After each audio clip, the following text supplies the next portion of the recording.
दोस्तों, क्या आपको पता है रोबोट के फायदे? क्या आपको पता है फ्यूचर में रोबोट से होने वाले क्या समस्याएं हो सकती है?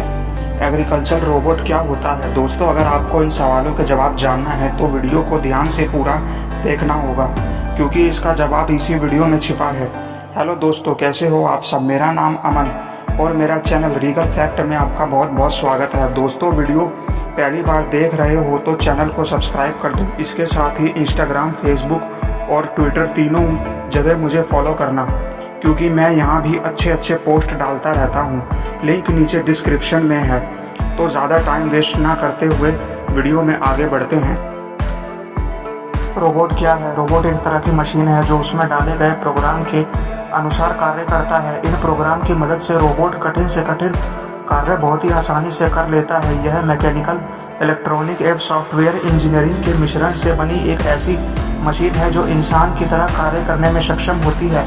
रोबोट को कंट्रोल करने के लिए दो तरह के डिवाइस का उपयोग किया जा सकता है। पहला, इंटरनल कंट्रोल डिवाइस। यह डिवाइस रोबोट के अंदर ही होती है। दूसरी, एक्सटर्नल कंट्रोल डिवाइस। इस तरह की डिवाइस रोबोट के बाहर होती है। यहाँ पर यह स्पष्ट कर देना जरूरी है कि सिर्फ इंसानों की तरह दिखने वाली मशीनों को ही रोबोट नहीं बोला जाता, बल्कि यह छोटी छोटी मशीनों से लेकर बड़ी बड़ी मशीनें भी हो सकती है। रोबोटिक्स क्या है? इंजीनियरिंग की वह शाखा जिसके अंतर्गत रोबोट का अध्ययन किया जाता है, रोबोटिक्स कहलाती है। इसमें रोबोट की रचना, उत्पादन, संचालन का अध्ययन एवं रिसर्च शामिल है। इंजीनियरिंग की इस शाखा में विज्ञान के लगभग सभी शाखाओं का मिश्रण है। रोबोटिक शब्द रोबोट से आया है, जिसे चेक लेखक ने अपने नाटक RUR रोजियम्स यूनिवर्सल रोबोट्स में परिचय करवाया था। यह नाटक 1920 में प्रकाशित हुआ था। मूल रोबोट शब्द रोबोटा, जो एक चेक शब्द है, से आया है, जिसका अर्थ मजदूर होता है। रोबोट के प्रकार। सामान्यतः रोबोट 5 प्रकार के होते हैं। Pre programmed robots. Pre programmed robots control वातावरण में कार्य करते हैं, जहां पर यह सामान्य एक ही प्रकार के कार्य करते हैं, जैसे यांत्रिक हाथ, मैकेनिकल आर्म, जिसका कार्य उसमें किए गए प्रोग्राम के अनुसार वेल्डिंग करना, सामान पैक करना, किसी मशीन के पार्ट्स लगाना आदि होता है। रोबोटिक वेल्डिंग मशीन, जिसका उपयोग वेल्डिंग करने में किया जाता है। रोबोटिक सर्जरी मशीन, जिसका उपयोग सर्जरी जैसे जटिल कार्य को आसानी से करने में किया जाता है। यह हाथ इंसानों की अपेक्षा बहुत से तेजी से लंबे समय तक एवं शुद्धता के साथ कार्य कर सकते हैं। Humanoid robot. ह्यूमनॉइड रोबोट वे रोबोट होते हैं जो इंसानों की तरह दिखते हैं एवं अथवा इंसानों के व्यवहार का अनुकरण या नकल करते हैं। यह रोबोट इंसानों की तरह कार्य करते हैं, जैसे दौड़ना, कूदना, सामान उठाना, एवं कई बार इन्हें इस तरह डिजाइन किया जाता है कि इनका चेहरा इंसानों के चेहरे की तरह दिखता है एवं उसके हाव भाव भी इंसानों की तरह होते हैं। ह्यूमनॉइड रोबोट के सबसे अच्छे उदाहरण सोफिया एवं एटलस है। Autonomous robots. ऑटोनोमस रोबोट वह रोबोट है जो उच्च स्तर की स्वायत्तता के साथ कार्य करता है। ये रोबोट आमतौर पर खुले वातावरण में कार्य करने के लिए डिजाइन किए जाते हैं, जिन्हें मानव पर्यवेक्षण की आवश्यकता नहीं होती है। स्वायत्त रोबोट का एक उदाहरण रूबा वैक्यूम क्लीनर स्वायत्त रोबोट का एक उदाहरण है, जो सेंसर का उपयोग करके पूरे घर में स्वतंत्र रूप वैक्यूम क्लीनिंग का काम करता है।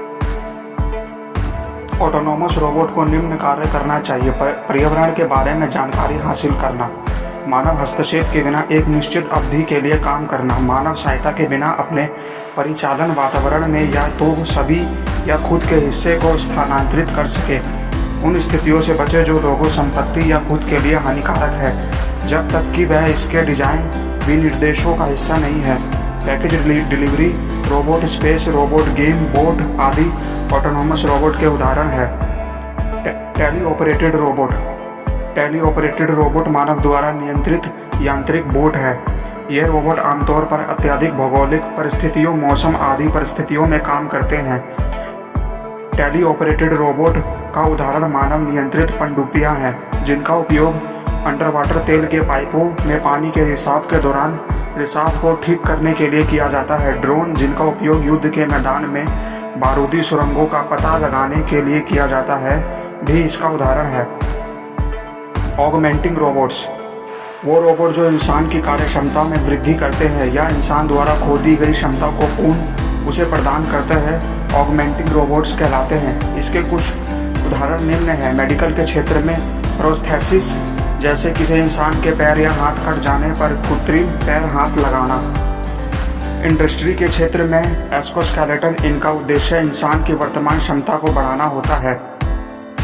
रोबोट काम कैसे करता है? जिस तरह से इंसान के पास सोचने के लिए दिमाग, सेंस करने के लिए नाक, कान, देखने के लिए आंख एवं मूवमेंट एवं अन्य कार्य करने के लिए हाथ पैर है, उसी तरह रोबोट के पास भी अपना एक पूरा सिस्टम होता है जिसके द्वारा वह यह सब कार्य करता है। जिस तरह हमें अपने शरीर को चलाने के लिए एनर्जी चाहिए होती है, उसी तरह रोबोट को भी एनर्जी की आवश्यकता होती है। तो आइए हम समझते हैं कि रोबोट इंसानों की तरह यह सभी कार्य कैसे करता है। आर्टिफिशियल इंटेलिजेंस, जिस तरह इंसान किसी भी कार्य को करने के पूर्व सोचता है, उसके बाद वह कार्य करता है, लेकिन रोबोट के पास स्वयं का दिमाग नहीं होता है। रोबोट बनाते समय उसमें इस तरह की प्रोग्रामिंग की जाती है कि किसी भी कंडीशन में वह प्रोग्रामिंग के अनुसार निर्णय ले सके एवं कार्य कर सके। यही रोबोट का कृत्रिम दिमाग होता है, जिसे हम आर्टिफिशियल इंटेलिजेंस कहते हैं। आर्टिफिशियल इंटेलिजेंस की सहायता से एक रोबोट सभी चीज़ें सीखता है। इसके अतिरिक्त इसमें डीप लर्निंग की प्रोसेस भी शामिल होती है। डीप लर्निंग के प्रोसेस में रोबोट धीरे धीरे अपने अनुभव के आधार पर सीखता है। इसके कुछ प्रकार निम्न हैं। फेस रिक्रिएशन, इसका अर्थ है तस्वीर को पहचानना। वर्तमान में मोबाइल फोन्स को अनलॉक करने हेतु फेस रिक्रिएशन तकनीक का ही उपयोग बड़े पैमाने पर किया जा रहा है। स्पीच रिक्रिएशन, इसका काम आवाज़ को पहचानना होता है। इस तकनीक के माध्यम से जो कुछ बोला जाता है उसे डिजिटल फॉर्म में कन्वर्ट कर दिया जाता है। वर्तमान में इस तकनीक पर आधारित कीबोर्ड का उपयोग मोबाइल से किया जा रहा है। डिजिटल असिस्टेंस एवं गूगल वॉइस इसके प्रमुख उदाहरण है। ट्रांसलेटर, इसका उपयोग एक भाषा को दूसरी भाषा में बदलने में किया जाता है। इसी के माध्यम से एक रोबोट सैकड़ों भाषाओं को समझने में सक्षम होता है। उपरोक्त सभी तकनीकों के माध्यम से रोबोट का दिमाग इंसानों के दिमाग की तरह कार्य करता है। सेंसिंग, जिस तरह हम किसी भी चीज़ को महसूस करने के लिए नाक, कान, स्पर्श आदि का उपयोग करते हैं, वैसे ही रोबोट के पास इन कार्यों को करने के लिए सेंसर होते हैं। रोबोट में लगने वाले कुछ प्रमुख सेंसर निम्न हैं। लाइट सेंसर, इसका उपयोग लाइट को डिटेक्ट कर वोल्टेज डिफरेंस पैदा करने में किया जाता है। साउंड सेंसर, इसका उपयोग साउंड को डिटेक्ट कर उस साउंड के अनुपात में वोल्टेज देना है। Temperature sensor, temperature sensor temperature में हुए परिवर्तन को वोल्टेज डिफरेंस के रूप में बताता है।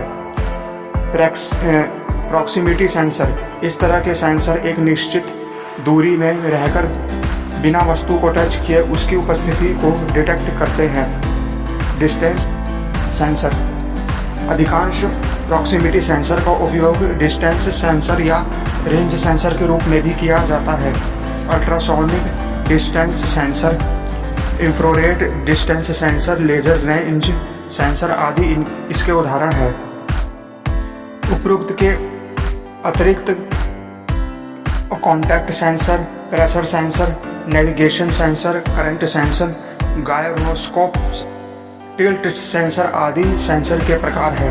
मूवमेंट या रोबोट लोकोमेशन, रोबोट इंसानों की तरह अपने हाथों से कार्य कर सके, एक स्थान से दूसरे स्थान तक जा सके, इस दिशा में नित्य नए रिसर्च हो रहे हैं। रोबोट एक स्थान से दूसरे स्थान तक जाने में विभिन्न तकनीकों का प्रयोग करता है, जैसे चलना, बिपेडल चलना, रनिंग, रोलिंग, हॉपिंग, मेटाक्रोनल गति, तैरना आदि। इन तकनीकों को सम्मिलित रूप से रोबोट लोकोमेशन कहते हैं। एक इंसान के हाथ की तरह ही रोबोट का हाथ भी कार्य करता है। यह सामान उठाने से लेकर होटलों में खाना सर्व करने तक के कार्य करता है, किंतु इंसानों के हाथ की तरह लचीलापन न होने के कारण इसकी एक सीमा है। रोबोट के हाथ को इंसानों के हाथ की तरह फ्री तरीके से कार्य करने में सक्षम बनाने हेतु निरंतर रिसर्च चल रही है। एनर्जी, जिस तरह हमें अपने शरीर को चलाने के लिए एनर्जी की आवश्यकता होती है, उसी तरह रोबोट को भी एनर्जी की आवश्यकता होती है। हम अपनी एनर्जी को आवश्यकता भोजन द्वारा पूरी कर लेते हैं, लेकिन रोबोट भोजन के द्वारा एनर्जी प्राप्त नहीं कर सकते। रोबोट एनर्जी हेतु विद्युत शक्ति का प्रयोग करते हैं, जिसका मुख्य स्रोत बैटरी है। रोबोट के लिए उपयोग की जाने वाली बैटरी का प्रकार, सुरक्षा, जीवन चक्र और वजन के आधार पर भिन्न होता है। Lead acid battery, silver cadmium battery आमतौर पर उपयोग में ली जाती है। रोबोट में रिचार्जेबल बैटरी और प्राथमिक बैटरी दोनों का उपयोग किया जाता है। आमतौर पर रिचार्जेबल बैटरी कम शक्तिशाली होती है क्योंकि एक समय के बाद उन्हें फिर से चार्ज किया जाता है, लेकिन प्राथमिक बैटरी अत्यधिक शक्तिशाली होती है। रोबोट के फायदे: रोबोट बिना थके 24 घंटे कार्य करने में सक्षम होता है। अधिक समय तक कार्य करने के बाद भी इसकी क्षमता में कमी नहीं आती। कार्य करने हेतु मात्र पावर सप्लाई की जरूरत होती है। रोबोट्स इंसानों की अपेक्षा अधिक तेजी से कार्य करने में सक्षम होते हैं।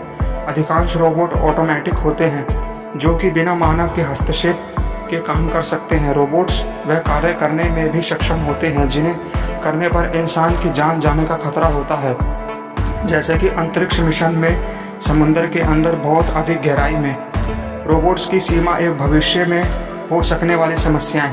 रोबोट के साथ सबसे बड़ी समस्या यह है कि इनके पास स्थिति के अनुसार निर्णय लेने की क्षमता नहीं होती है। यह सिर्फ वही निर्णय ले सकते हैं जिसके लिए इन्हें प्रोग्राम किया गया है। इसके अतिरिक्त उन परिस्थितियों में थोड़ा सा भी परिवर्तन होने पर रोबोट या तो कार्य करने में असमर्थ हो जाता है या कार्य को पूर्णतः बिगाड़ सकता है। रोबोट को कार्य करने हेतु मात्र पावर सप्लाई की आवश्यकता होती है। इसके अतिरिक्त यह किसी प्रकार की सैलरी नहीं लेता, जिससे भविष्य में लोगों के पास रोजगार की समस्या उत्पन्न हो सकती है। रोबोट के पास इमोशंस नहीं होते, जिसके कारण यह सही गलत में अंतर नहीं कर पाता है, जिसके कारण उसके द्वारा लिए गए बड़े निर्णय भी गलत हो सकते हैं। तो दोस्तों, आपको ये फैक्ट वीडियो कैसा लगा? अगर आपको ये फैक्ट वीडियो अच्छा लगा तो प्लीज़ चैनल को लाइक सब्सक्राइब कर दीजिए, ताकि और इसी तरह के वीडियो मैं आपके लिए लाता रहूँ। Thanks for watching.